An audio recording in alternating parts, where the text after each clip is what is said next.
Antonio Brown cannot stay out of trouble, and once again, he's mixed up with the law. Antonio Brown, arrest warrant issued for ex-NFL star after reported domestic dispute. And this has happened within the past hour or so. There's not a ton that's known about it, but we're going to get into it. This is just the latest thing in Antonio Brown's fall. The meltdown of Antonio Brown that's happened over the last several years on and off the field. We know how everything ended with the Buccaneers. We know he's been going after Tom Brady, even in the aftermath of his divorce with Giselle.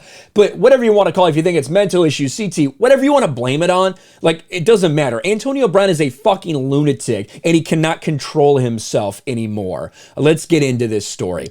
Antonio Brown has found himself in more legal trouble. An arrest warrant's been issued for the ex-NFL star after he was reportedly involved in a domestic dispute with the mother of his children earlier this week. According to Fox 13, Tampa police officers showed up at Brown's Florida residence on Monday when he was in altercation with a woman with whom he has multiple children with.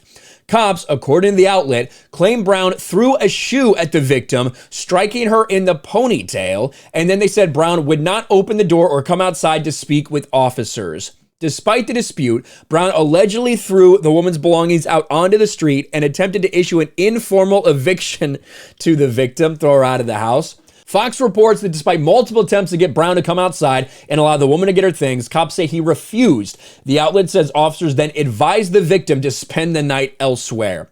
Records obtained by TMZ show a warrant for Brown's arrest was put out Thursday morning. The charge is listed as misdemeanor, domestic violence, and battery. And you can see, I think it's right here, active arrest order. Antonio Tavares Brown, 6'1", 180 pounds, all this good stuff. Fort Lauderdale, Florida. And the charge right there, battery, no bond.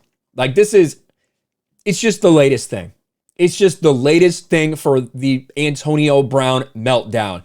And honestly, I think at some point in time, this dude's going to get himself or somebody else killed. Like, I think that's where it's headed. You know, whether it's just because mental issues and it gets too much or whatever it may be, or he does it to somebody else. Like, that's the end game, I think, for this Antonio Brown saga eventually. But once again, another arrest warrant, another issue with the police, another problem for Antonio Brown, a guy who has all the talent in the world and has just completely squandered it over the last several years. Let me know your thoughts about this in the comments section below. Smash a like button, subscribe to the channel, ring the bell for notifications, share this video out there, and I'll talk to you later.